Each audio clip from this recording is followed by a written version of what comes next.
And I think a bit of scar tissue, and I don't mean scar, or it could be related to that, but Yeah. you've probably got a fair bit of scar tissue around shoulders and Yeah. elbows and everything, especially after Sydney, you had multiple operations to come back, so that's Yeah. stamina.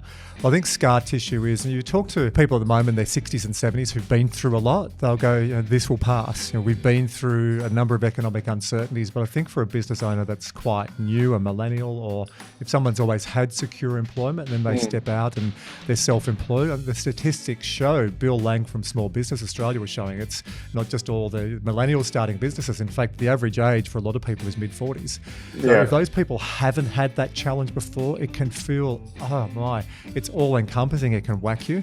But I think when you've had a few ups and downs, the narrative of the story, it's easier to pick yourself up, right? Yeah, absolutely. And I think there's also a notion where if you're comfortable for too long, something really bad is going to happen. So I always thought that if things were going too smoothly for even a couple week period, I was always getting nervous because it was either we're going to get bad news or something bad was going to happen. So I think almost being on your toes and like using the word being agile, and I think bad news does happen.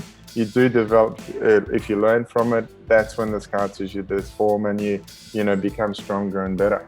Do you recruit based on some of these things? I kind of recruit people for who they are, and I'm